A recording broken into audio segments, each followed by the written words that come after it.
Hi, I am Tom Maxson, LMBT, and certified reflexologist here in Cary, North Carolina. It is crazy town right now.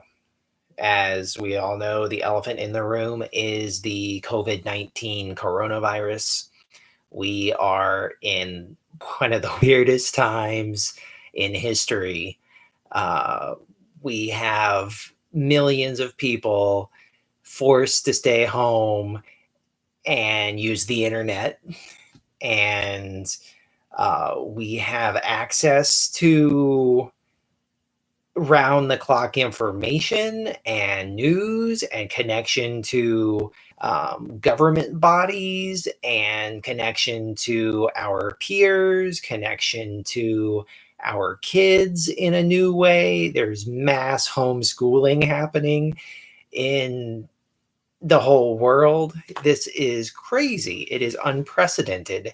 We are living in a strange time. And what does that mean? Stress. Stress is our body's reaction to change, to pressure, to things that challenge us beyond our normal baseline place of being, whether that means in our health, in our physiology, in our mental state. Stress can be good or bad, but at this particular time in history, we are everybody I talk to, interact with, see on the side of the street, everywhere is just maxed out. So I want to talk for a few minutes about how do we deal with that? What brought us to where we are today, and how can we respond proactively and try to knock out some of that craziness out of our lives? A lot of places right now in the world are, forcing people to isolate themselves, forcing people to stay at home, forcing people to not interact, meaning not participating in their normal routines. So, the first tip I would give you to kind of minimize the overall stress level is create a routine for yourself.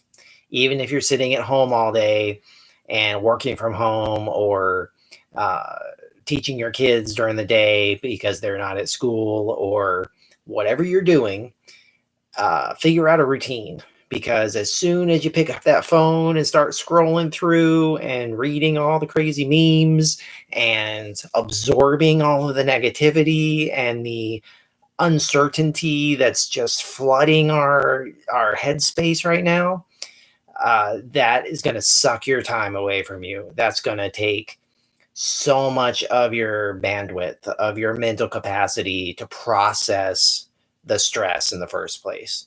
So you probably, after it's been like a week here where I am right now, that I haven't been working, I've been at home, I've been with the kids.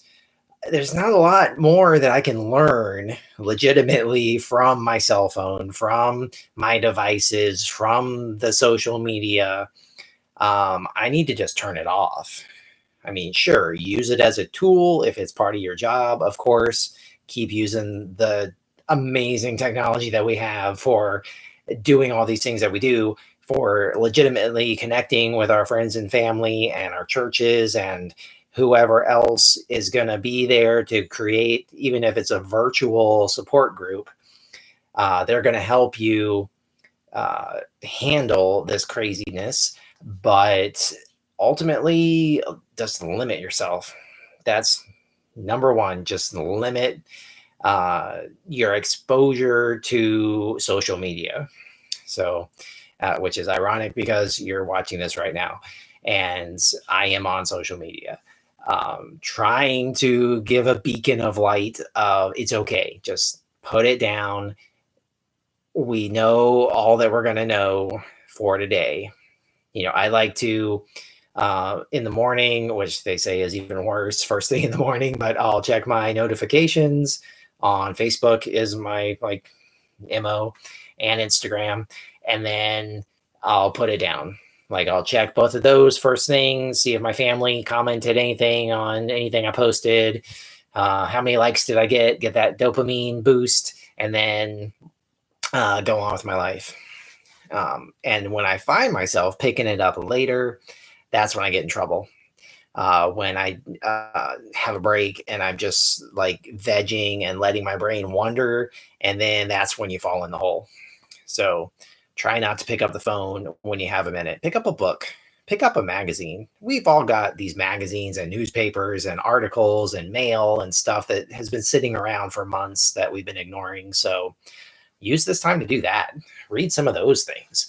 Look at some of those things that you're going to actually learn and kind of absorb and bring in something hopefully useful and edifying, and it's going to boost you up instead of making you feel cynical and angry and at a loss for any control over anything. So the next thing, hopefully we have a lot more opportunity to go to sleep. That'd be my second tip. Use this time to take care of yourself. Get rest. Turn down the volume. Do less stuff. We got nowhere to go. We got nothing to do. Even if you're working at home, you have to have a start and a stop time for your day, for your work day. So part of that, like scheduling your time, scheduling your life, even when everything's crazy, you can control how much attention you put into different aspects of your day. So number one, put the device down. Number two, get some rest, get some sleep, plan time to take care of yourself. However that looks for you. I'm personally an introvert. I love to sit down and read and drink some green tea and listen to some mellow music and just chill out. That's what works for me. So try to schedule some time. Like we're frequently running around so fast, it's so hard, so busy all the time, every day, week after week, year after year. It adds up. So try to make time for yourself. Give yourself permission to relax, to get back to basics. And the third thing is kind of the wild card. My third tip would be find something that you do that's highly processed, and then bring it back to basics, bring it back to the fundamentals. If you eat a lot of really processed food, use this time to take ingredients and make a meal. Use this time to use better self-care products, hygiene products. If you can minimize the amount of chemicals going into your body, just give yourself a rest. Don't use so many hair products. Don't use so much stuff all over your body. Just make it easy. Sometimes, if there's nobody home and you're not going anywhere, you don't have anybody to impress, just rinse off in the shower. Just get rinsed and don't add a bunch more chemicals in. If you are drinking a lot of like soft drinks, diet sodas, all these like chemical filled things, try to switch to water. Make it more basic. Simplify everything that you're doing, the things that are coming into your body. It's the same concept as putting the device down to minimize the impact of the craziness, the toxicity, the just volume of anger, angsty, uncertainty. Give your body and your brain, your mind, everything, top to bottom, something it understands. Eat some vegetables, eat something basic, eat some rice and something, just keep it basic. Break it down, keep it easy for your body to process. While we're on food, I love to sit and it's called mono meals, where you sit down and eat like 3 apples for a meal because it's so simple. Your body just works on that, does the apples, takes the energy, doesn't have to think about it. Once you finish one apple and you start apple number two, you're going to get filled up, and you just have like your digestive system doesn't have to do a lot of crazy stuff to handle, to process, to do stuff to get it done. It minimizes the stress of that digestive process so your body can spend that energy doing something else. So that kind of thing. If you're into like really crazy music, that like I listen to a lot of electronic EDM, techno, whatever you want to call it, that's got like hundreds of layers of beats and crazy sound effects and layers of just intensity.